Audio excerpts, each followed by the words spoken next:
ఓం శ్రీ మహాగణాధిపతయే నమః. ఆప్యాయస్వ సవేదుతే విశ్వతః సోమవృష్ణియం భవాజస్య సంగతే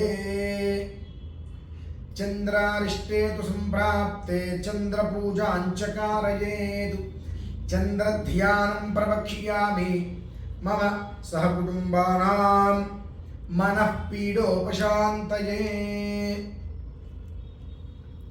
మనం ప్రశాంతంగా ఉండాలి అంటే మనకు కావలసినటువంటిది చంద్రబలం, శాంతి. మనం ఏదైనా యుద్ధం జరుగుతుంది అంటే వాళ్ళు మధ్యలో కర్చీఫో ఏదో ఒకటి తెల్ల వస్త్రం పైకి విసిరేస్తారు, లేదంటే కొన్ని చోట్ల పావురాలు కూడా శాంతి కోసం పైకి ఎగరేస్తూ ఉంటారు. తెలుపు అంటే శాంతికి చిహ్నం. ప్రశాంతంగా ఉండేందుకు వీరు శ్వేతవర్ణాన్ని ఎక్కువగా మనం చూపిస్తూ ఉంటాం. మనస్సు స్వచ్ఛతగా చాలా ప్రశాంతతగా ఉంది అంట. స్వచ్ఛత అంటే అంత గొప్పది. శుద్ధ స్ఫటికం వలె, ఇక లోపల ఏమీ ఉండదు. చాలా ప్రశాంతమైనటువంటి రీతిలో ఆ జీవితం అనేటువంటి నడుస్తూ ఉంటుంది. అటువంటి విధానాన్ని కోరుకోని వారు ఎవరైనా ఉన్నారా అంటే ఎవరు ఉండరు. ప్రతి మనిషికి అటువంటి చక్కటి జీవితం కావాల్సిందే. ఇప్పుడు చూడండి, కైలాసం, ఆ కైలాస పర్వతం ఎలా ఉంటుంది? మంచు కదా, తెల్లగా ఉంటుంది. అలానే పాలు తెల్లగానే ఉంటాయి, పెరుగు తెలుపుగానే ఉంటుంది. శశి అనగా చంద్రుడు, ఆయన ఎక్కడ ఉంటాడు? ఈశ్వరుడి యొక్క నెత్తి మీద ఉంటాడు. అంటే ఈశ్వరుడే మంచు కొండలలో తెల్లటి తెలుపుగా ఉండేటువంటి మంచు కొండలలో ఈశ్వరుడు ఉంటే, ఆ ఈశ్వరుడు అంతకన్నా తెల్లగా ఉంటే, అంతకన్నా తెల్లగా చంద్రుడు ఈశ్వరుడు నెత్తి మీద ఉంటాడు. శంభోర్ మకుట భూషణం అని చెప్పారు ఆయనకి. భూషణంగా ఆయన అలంకారంగా ఉంటాడు ఆయన. మనకు పౌర్ణమి వచ్చింది అంటే ఆ వెన్నెల మనం ఎంత ఆనందపడిపోతూ ఉంటామో. నిండు పౌర్ణమి చంద్రుడిని చూసి చాలా ఆశ్చర్యపోతూ ఆనందపడిపోతూ ఉంటాం మనం. సబ్బా ఎంత బాగుందో అని చెప్పి. అటువంటి చంద్రుడి యొక్క వెన్నెల, మంచు పర్వతం యొక్క చల్లదనం, ఈశ్వరుడి యొక్క తెలుపు, పాల తెలుపు, ఇది ఏదైతే ఉంటుందో ఆ ఒక్క శ్వేతవర్ణం అనేటువంటిది మన కుటుంబంలో, మన గృహంలో, మన శరీరంలో కనుక ఉన్నట్లయితే మనం ఇంకెంత ప్రశాంతమైన వాతావరణంలో ఉంటాము అనేటువంటిది ఒక్కసారి మనకు మనం ఆలోచించుకోవాలి. ఎంత అభ్యుదయ స్థితికి వెళ్తాము అనేటువంటిది కూడా మనం గట్టిగా ఆలోచించుకోవలసినటువంటి విషయం అది. ఎందువల్లనంటే ఎన్నో ఆటంకాలు మనకు వస్తుంటాయి. ఏ పని చేయాలన్నా అపరిమితమైనటువంటి ఆటంకాలు. ఎలాంటి పని చేస్తున్నప్పటికీ కూడా ఆటంకం అనేటువంటిది సహజంగానే వస్తుంది. ఈ పనిలో ఆటంకం లేదు అనేటువంటిది లేదు. కొంతమందికి చిన్న చిన్న ఆటంకాలతో పోతుంటాయి, మరి కొంతమందికి వచ్చిన ఆటంకాలతోటి ముందుకు వెళ్ళలేరు, చేసే పని ఆపలేరు, అంతా కూడా సంపాదన మొత్తం నష్టపడిపోతూ ఉంటారు బాబు. అటువంటి ఆటంకాలు అనేక రకాలుగా వస్తూ ఉంటాయి. మరి వీటి నుంచి మనం బయటపడాలి అంటే ఎలా? ఈ ఆటంకాలు దేనికి వస్తూ ఉంటాయి? స్వతహాగానే మనందరిది కూడా నెగిటివ్ మెంటాలిటీ.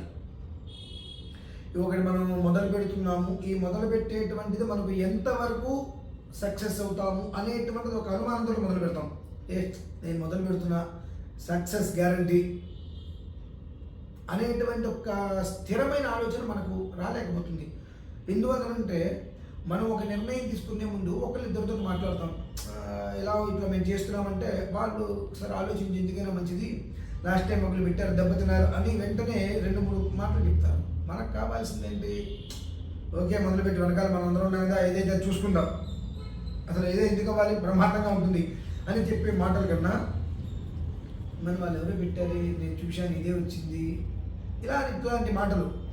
ఎలా అంటే ఏదైనా ఒక మనిషికి ఏదైనా జరగరాంది జరిగి చాలా ప్రాణాపాయ స్థితిలో వచ్చి హాస్పిటల్లో కనుక జాయిన్ చేసినట్లయితే ఆయన బంధువులందరూ కూడా ఒక రకంగా కూర్చొని ఏం జరుగుతుందని ఆలోచిస్తూ ఉంటే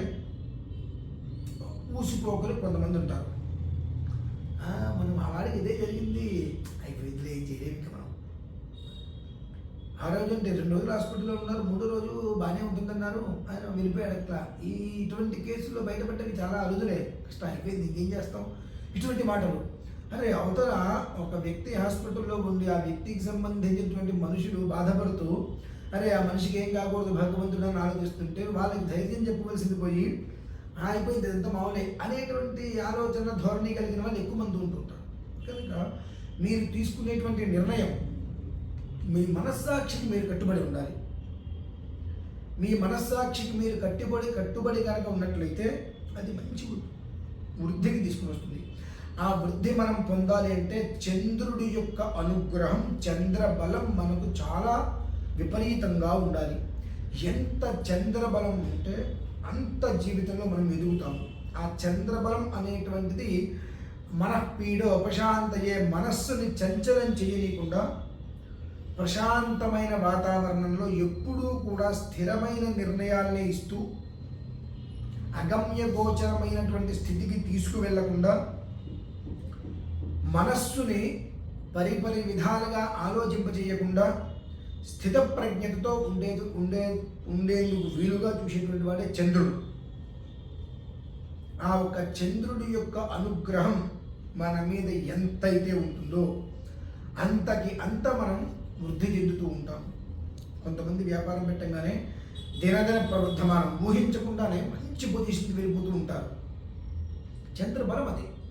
ఆ బలం ఉన్న వాళ్ళని ఎవరు ఏమి చేయలేరు. మనం సహజంగా శుక్రబలం అనుకుంటాము. మనిషి ఎదగాలి అంటే చంద్రబలం ప్రధానం. చంద్రబలం తర్వాతే శుక్రుడి యొక్క అనుగ్రహం, అది వేరు, ఇంకో దాంట్లో చెప్పుకుందాం మళ్ళీ మనం. కానీ చంద్రబలం అనేటువంటిది మనకు ఎంతగా అయితే కనుక ఆపాదిస్తుందో అంతకంత మనం దినదిన ప్రబుద్ధమానం అనేటువంటిది చెందుతూ ఉంటాము. కనుక ఆ చంద్రబలాన్ని మీరందరూ కూడా పెంపొందించుకునే ప్రయత్నం చేస్తారు అనేటువంటిది నా ఒక ఆలోచన. ప్రతిరోజు కుదిరితే మనకు నవగ్రహాలు ఉంటాయి. ఆ నవగ్రహాలయాలకి వెళ్ళండి. చంద్రుడికి తెల్లటి పుష్పాలు నిండిన ఒక మాల ఆయన నమస్కారం మెడలో వేయండి. ఒక 10 ప్రదక్షిణాలు చేసి నమస్కారం చేయండి, వచ్చేసేయండి. మళ్ళీ బయటకు వచ్చి కాలు పెట్టుకోవడం చేయకండి, వచ్చేసేయండి.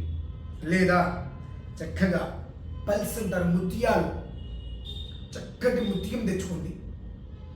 ఒక ముత్యం తెచ్చుకొని, ఒరిజినల్ ముత్యం తెచ్చుకొని ఒక రాత్రి తెల్లవారులు ఆవు పాలలో వేసి అట్టు పెట్టి మర్నాడు ఉదయం దాన్ని చక్కగా అభిషేకం చేయించుకొని దాన్ని ఒక కప్పులో కొన్ని రూపాయి బిళ్ళలు అవి వేసుకొని కృష్ణ అక్షయం అని చెప్పి బీరువాలో పెట్టుకోండి. లేదంటే దేవుడి దగ్గర పెట్టండి. దినదిన ప్రవర్ధమానం. లేదు అంతకు మించినటువంటి పాజిటివ్ ఎనర్జీ కావాలనుకున్నట్లయితే మీకు నేను ఒకటి చూపిస్తాను. ఇప్పుడు ఇది మనకు ముత్యాలతోటి తయారు చేసినటువంటిది బ్రాస్లెట్. ఇలా మీరు చేయించుకునే ప్రయత్నం చేయండి. ఇది మనకి ఇలా ఓపెన్ చేస్తే ఓపెన్ అయిపోతుంది. ఇక్కడ ఒక్కొక్కని ఇట్లా ఓపెన్ అవుతుంది. ఇది బంగారం కోటింగ్ వేసారు వెండి మీద. ఇలా ఒకటి చేయించుకోండి. చక్కగా బ్రాస్లెట్ లాగా చేయించుకొని 10 లేక 12 ముత్యాలు ఉండేటట్టుగా చూసుకోండి. నికరంగా శ్రేయోదాయకం అది. ఈ 10, 12 ఉండేటువంటి ముత్యాలు చక్కగా ఇలా బ్రాస్లెట్ లాగా ఒకటి చేయించండి. చేయించుకున్న తర్వాత దాన్ని ఇంటికి తెచ్చుకొని, ఇది మనం చేయించాము ఒకరి కోసం అని చెప్పి దాన్ని మనం ఇంటికి తెచ్చుకొని ఒక 4 పలకలుగా చిన్న ముగ్గు వేసుకోండి. లేదంటే ఒక ప్లేట్ ఉన్నా సరే అందులో ధాన్యం అనగా వడ్లు పోసి దీన్ని అందులో పెట్టండి. ఆ వడ్లలో పెట్టిన తర్వాత చంద్రుణ్ణి తలుచుకోండి బాగా. చంద్రమసే నిర్మలం లేదంటే చంద్రాయ నమః అనుకుంటూ ఒక 10,000 సార్లు చంద్రుణ్ణి తలుచుకొని, అంటే ధాన్యం మీద దీన్ని పెట్టి చక్కగా ఇలా పెట్టండి. ఇవాళ మీరు ఎంత చేయగలిగారు అంతే చేయండి. ఇలా మన చెయ్యనేటువంటి దాన్ని చక్కగా దీని మీద ఇలా పూర్తిగా పెట్టేసి చంద్రాయ నమః, చంద్రాయ నమః, చంద్రమసే నిర్మలం, చంద్రాయ నమః అంటే ఏదో ఒక నామాన్ని మీరు ఒక 1000 సార్లు చేయగలిగారు. ఒక 5 నిమిషాలు పట్టింది అనుకుందాం. అలా 2 రోజులు, 3 రోజులు, 4 రోజులు టైం పెట్టుకొని 10,000 సార్లు అది పూర్తి చేసిన తర్వాత దాన్ని చక్కగా చేతికి ధరించండి బ్రాస్లెట్ లాగా. ఒకటి చూడటానికి చాలా అందంగా కనిపిస్తుంది, ఎలా పడితే అలా ఉండదు. చూడటానికి చాలా అందంగానూ కనిపిస్తుంది. ఎంతటి పాజిటివ్ వైబ్రేషన్ అంటే ఇది ధరించిన తర్వాత మనకే అర్థమవుతుంది ఇంతటి పాజిటివ్ వైబ్రేషన్ అని చెప్పి. మన చుట్టూత పరిసరాలు మొత్తం కూడా మనం వస్తున్నప్పుడు ఆ వెంట్రుకలు మనకు నెక్కపరుచుకుంటూ ఉంటాయి. మనకి ఏదైనా ఎక్కడైనా నెగిటివ్ వైబ్రేషన్ ఉంది అంటే ఇమీడియట్లీ కాదు మనకు సంకేతం ఇచ్చేస్తుంది, ఆ పరిధిలో నెగిటివ్ వైబ్రేషన్ ఉంది అంటే మనకు రానివ్వదు. అంత చక్కగా యొక్క వైబ్రేషన్ అనేటువంటిది మనకు చుట్టూతో పాస్ చేస్తూ ఉంటుంది. వజ్ర కవచం వలె మనల్ని కాపాడుతూ ఉంటుంది. ఇది దినదిన ప్రవర్ధమానంగా అత్యంత శక్తివంతమైనటువంటి పాజిటివ్ వైబ్రేషన్ ఎప్పటికప్పుడు మనకు శమంతకమని అనేటువంటిది ఎలా అయితే వింటామో అలా ఎప్పటికప్పుడు ఇది మనకు ఇస్తూ ఉంటుంది. కనుక ఇటువంటిది ఒకటి మీకు పరిసరాల్లో ఉండేటువంటి జ్యువెలరీ షాప్లో ఆర్డర్ చేయించుకునేటప్పటికీ కూడా ఆ విధానాన్ని అనుసరించినట్లయితే చంద్రుడి యొక్క పరిపూర్ణ అనుగ్రహంతో ఎప్పుడూ కూడా సర్వకాల సర్వావస్థలు యందు నవ్వుతూ సంతోషంగా మీ జీవితం అనేటువంటిది ముందుకు సాగుతుంది. ఓం శ్రీ మహాగణపతి నమః. స్వస్తి.